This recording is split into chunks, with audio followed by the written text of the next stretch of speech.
কাঁচা আলু আর একটা ডিম দিয়ে যে সন্ধ্যার জন্য এত সুন্দর স্ন্যাক্সের রেসিপি হয় সেটা না দেখলে অবাক হয়ে যাবেন।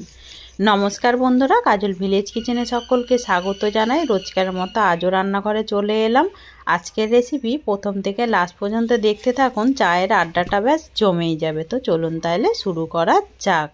টিফিনটা করার জন্য এখানে একটা আমি তাওয়া গরম হতে বসিয়ে দিয়েছি। এবারে এর মধ্যে দিয়ে দেবো 1 চামচ সাদা তেল। এর থেকে আর বেশি দেবার দরকার নেই। এখন গরম হয়ে যাবে। এর মধ্যে একটা পেঁয়াজকে আমি এইভাবে টুকরো করে কেটে নিয়েছি, দিয়ে দেব কেটে নেওয়া পেঁয়াজ। পেঁয়াজটা দিয়ে হালকা একটু নাড়াচাড়া করে নেব যাতে করে কাঁচা গন্ধটা চলে যায়। পেঁয়াজটা নরম হয়ে গেছে কিন্তু একেবারে রং যায়নি, এইভাবেই কিন্তু পেঁয়াজটাকে নাড়াচাড়া করে নিতে হবে। এবার আমি এর মধ্যে দিয়ে দেবো একটা আলুকে আগে থেকে এইভাবে ছোট গেটারের সাহায্যে গেট করে নিয়েছি। গেট করে নেওয়া আলু দিয়ে খুব ভালো করে জলটাকে চিপে ফেলে দিয়েছি। আলুটাকে দিয়েও পেঁয়াজের সঙ্গে একটু মিশিয়ে নেব। পেঁয়াজের সঙ্গে আলুটাকেও বেশ খুব ভালো করে মিশিয়ে নিলাম। এখানে কাঁচা পাকা লঙ্কা নিয়েছি, এই লঙ্কাটাও আমি এর মধ্যে দিয়ে দেব। দিয়ে খুব ভালো করে 1 মিনিট মতো ভালো করে একটু মিশিয়ে নেব। সমস্ত উপকরণগুলো বেশ কাঁচা একটা গন্ধ চলে গেছে আর একেবারে কিন্তু সবজিগুলো নরম হয়ে গেছে, কালার চলে যায়নি। এই সময় আমি গ্যাসটাকে অফ করে দেব। নিয়েছি একটা বাটি, একটা ডিম নেব। তোমরা চাইলে এখানে আলুর ভাগটাও কম বেশি দিতে পারো অথবা সবজিও ওর মধ্যে কিছু ব্যবহার করতে পারো।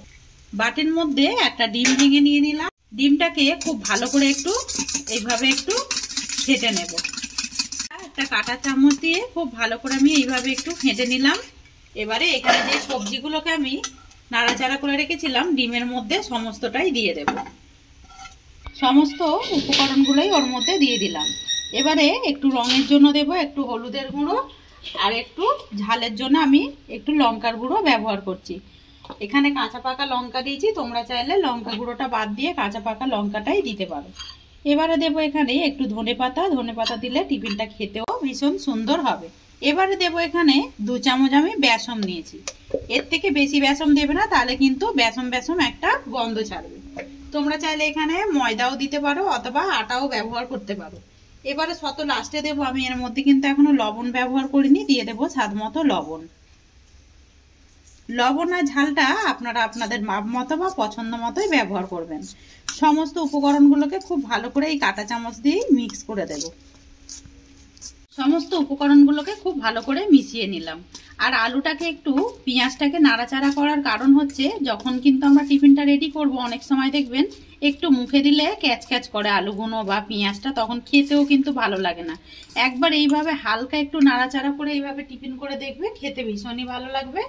আমি যেই কড়ার মধ্যে আলুগুলোকে নেড়ে নিয়েছিলাম ওই কড়ার মধ্যেই দিয়ে দেব তেল, সাদা তেল।